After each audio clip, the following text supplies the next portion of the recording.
Se trata.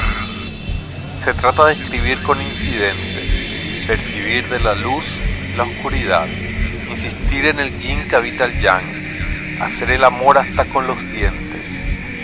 Se trata de sonrisas, pasión, llanto, pastizales, yeguas locas y musas, lobos feroces, verdes caperuzas, procesiones, vírgenes y no tanto.